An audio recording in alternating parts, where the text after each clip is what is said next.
Alrighty guys, Isaac here bringing us another Dragon Ball Legends ToP guide video. So last season for ToP 74, we ended off at rank 1034, which is honestly probably the best we have ever done. That's like a personal record of mine. And we did it while trying a new unit in the form of Red Zenkai Cell. So I think it's only fair that we give him the official stamp of approval, as he did amazing in terms of sustainability and in damage once he does revive. Unfortunately, once you do get a great unit in the form of whether it be a revival unit, a healer unit, whatever it may be, this cell is now in C tier, and he's probably going to be rotating between C tier and B tier for the rest of his life. But either way, I think he's still going to be a great replacement for any of you guys that are missing a red unit on the team. And as always, there will be timestamps down below so you guys can go ahead and get to where you need to go. As the first thing we're going to be talking about is our general tips. What is the main thing that I always tell you guys to do as a tip for ToP? It's your friendship rank. So as you can see right here, friendship rank is important because it influences all of your stats. If we look at the regular stats right here and get a side-by-side, compare them with the ToP stats, you're going to go ahead and see that increase across the boards to all of your stats, and the most important one being that key restore speed, since that does dictate how early you're going to be attacking in the actual fights. Now, in order to actually increase your friendship rank at a fast rate, you want to go ahead and be doing these Let's Fight battles every single day. You do get 3 of these. It's only limited to 1 character, so if you go into this, you're only going to be able to increase the friendship rank of 1 of your characters at a time, but this is the best way to go ahead and accumulate that. And to make this process even faster, more streamlined, you can build an entire friendship rank farming team right here. And the reason why I even call it that is because you can see right here, they all have the same equip. This is a very good equip because each of these has an ability, or each slot has 3% to your friendship points gained, for a total of 9% right there. And they all stack. That's why it allows me to use that equipment 3 times across all of these characters. And the way to get this equip is from the equipment metal exchange shop. And speaking of equips, we also have your specific ToP equips. Make sure you guys are getting these from the exchange shop right here, right? So usually the main ones that I like to go ahead and advertise is this ToP out of the way one, because it gives you base health. I like the explosive clash because it gives you another base health buff, plus the blast attack and strike attack. Only unfortunate thing about this one is that your unit does have to be 7 stars or above to actually equip this.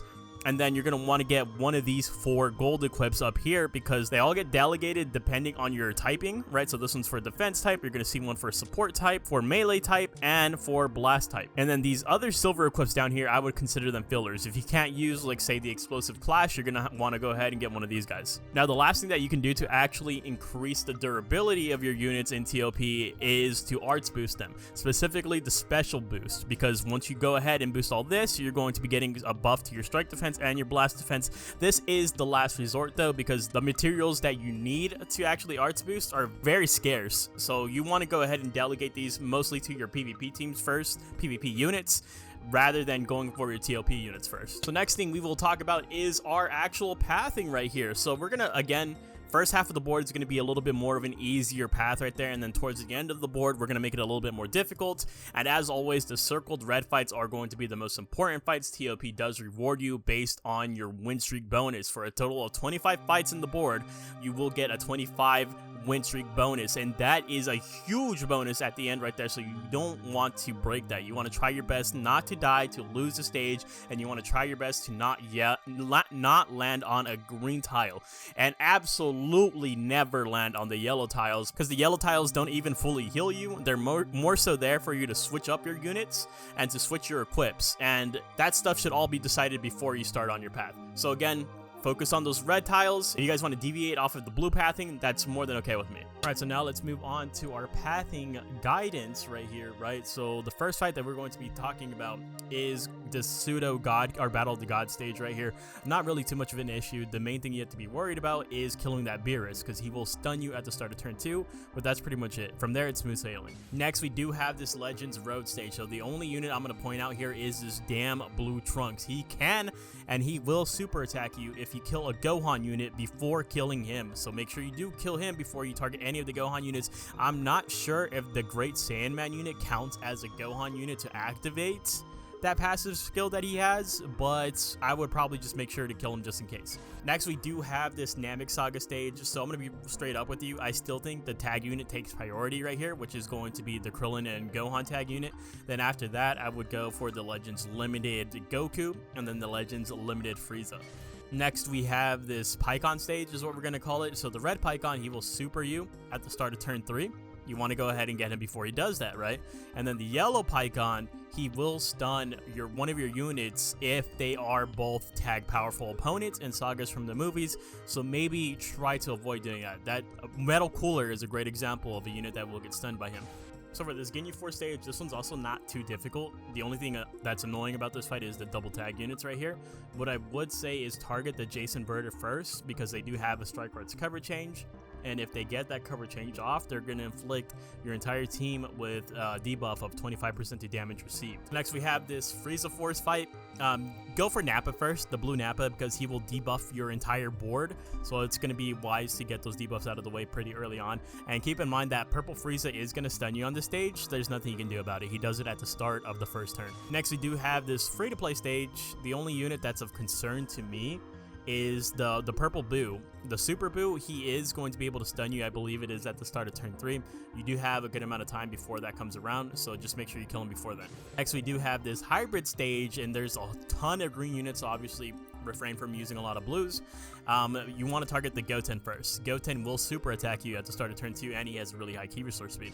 Next is this Broly stage, and this stage actually pops up a couple times in our run right here. So what I usually like to do for this fight particularly is I will go for the Ultra Broly first and foremost, because at the start of turn 2, he will stun you. Next, we have this ToP stage. The biggest threat by far is the Green Tien. At the start of turn 3, he will super attack you. Not only will he super attack you, but he will also stun you. Alright, so next we have this all cell stage. So what I typically advise here is going for the yellow support cell first, obviously because he does give that support to his allies.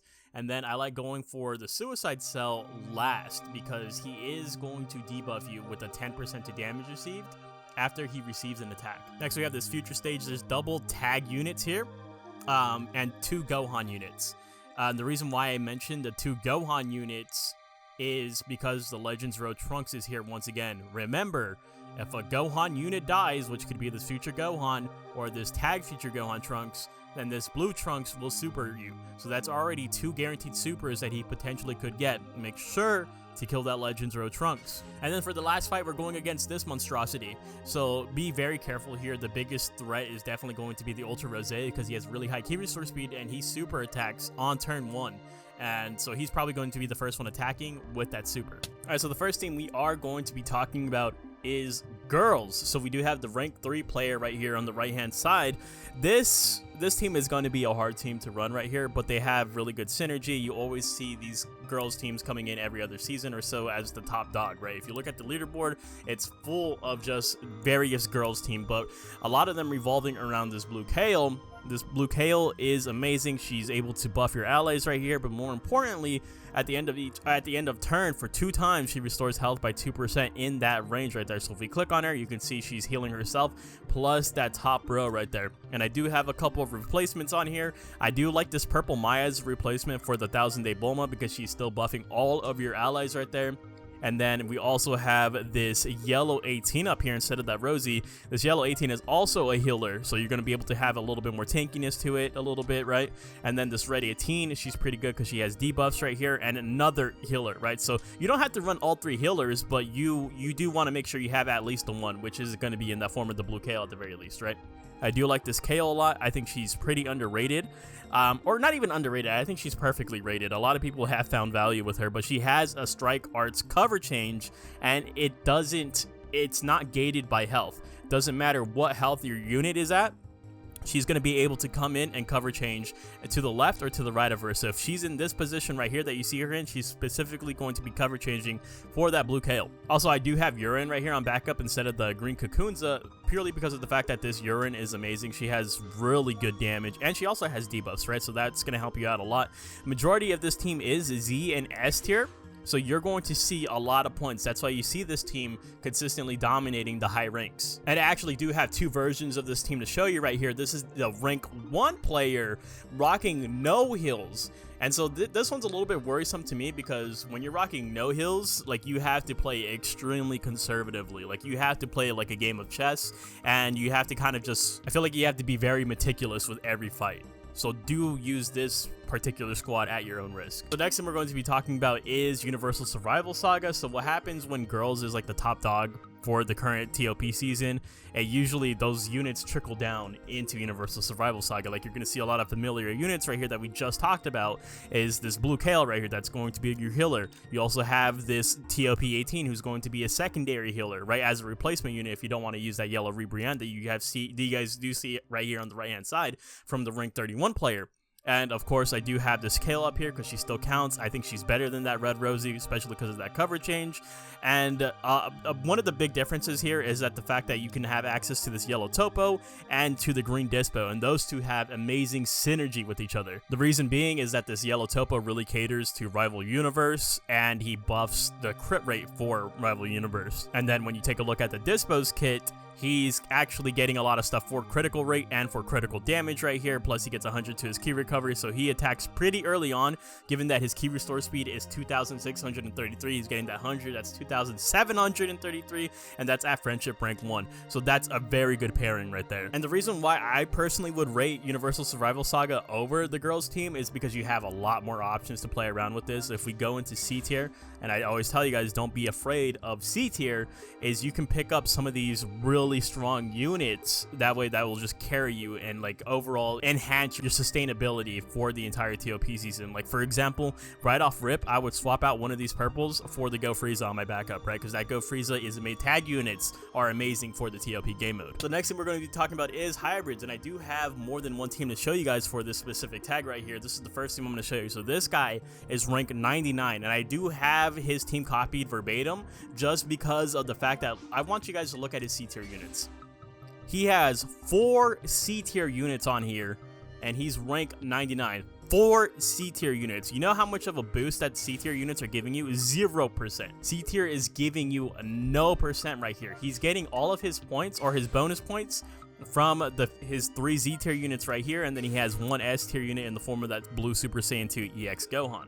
Alright, so this is how I would rewrite the team, basically, right? So the replacements, I would probably put in this purple Bola because she is one of the few healers that Hybrids does have to offer right here, right? Plus, she has such a huge board of support. At the end of the turn, allies in range restores health by 2%, literally the entire board right here. So if I click on her, she's highlighting every single person right here, right? And then I would swap out that green Trunks, because that green Trunks is pretty bad. I'm not gonna lie, he's just there for being Z tier, right? But this guy is S tier, and he has an indiscriminate heal for to the left of him, and to the right of him he restores health by 5%, which is pretty nice. And then instead of the Sword of Hope Trunks, I am a bit more biased towards this guy because he is an absolute tank, especially if you have him fully Zenkai paneled out. The reason why he's such a tank is because of the fact that he takes all damage on turn 1. He takes all the aggression. And then of course we have Goten. So I believe this Goten is an S tier, so I don't know why he didn't use the Goten over the future Gohan, just because this guy, he gets a guaranteed super attack. He gets a guaranteed super attack on turn 2, has an insanely high key restore speed. While we look at this future Gohan right here, I mean, he doesn't really have a lot here, actually. He has a blast cover change, but it is health gated. After he receives an attack, he gives damage inflicted by 20% to the left and right of it, but I'm pretty sure this Goten also gives damage inflicted, 20% to damage inflicted by allies to the top left and to the top right. So I think this would be a better version of the team. I don't know if it'll exactly have the same results, but either way, and both of these teams work. And for those of you that want to run hybrids but don't have the Ultra Gohan, can run this other variation of hybrids that I did find on the leaderboard right here that looks pretty interesting. It's a mono green team, which sounds very weird, but you have the double Zenkai units and you also have the tag unit that can help out a lot. Of course, Ultra Gohan would also fit into this team. If you wanted to put in this green Goku for this team as a healer, you could also do that. Honestly, you could even swap out that EX green Trunks for the new sparking baby Trunks, because this guy does have the hybrid tag. The only downside for him is that he doesn't buff hybrids themselves. The next team that that I am going to be talking about is GT, right? We just got a GT banner, which is actually surprising. I really thought they were going to buff GT for like an entire year once again, but you do have a lot of decent units right here. I think GT is actually kind of nerfed this season. As you can see right here, this guy's rank 176, which is still phenomenal, right? But if we look at the actual tiers of these units, like this is Z tier right here, this is S tier, it's very slim pickings. And then once you get into A tier, that's when you're getting those really good units right here, right? Of course, I'm always going to vouch for the Super Baby 2 because he is the best healer for GT and for regeneration.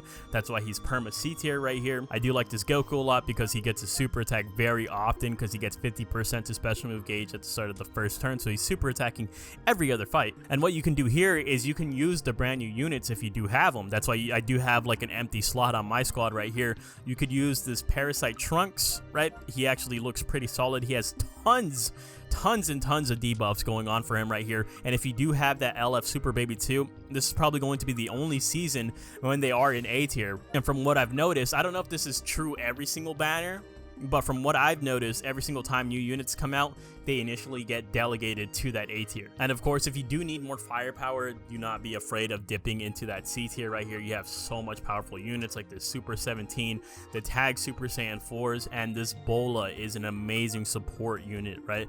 Again, she buffs that whole board. She's able to heal the whole board as a secondary healer on top of your Super Baby 2. So if you want to do that, run 2 C tier units, you're pretty much set. And before we move into our final team, we're going to talk about an honorable mention being the Cyberman squad or the Minion squad, whatever you would like to call it. The only reason why we put them in the honorable mentions here is because we just talked about them for the last season video, and this team revolves pretty much around 2 units. There's not many replacements for this team overall because it's built on free-to-play units or event exclusive units, but your bread and butter is this yellow Cyberman because he is the healer for overall tag minions. He heals all minion allies.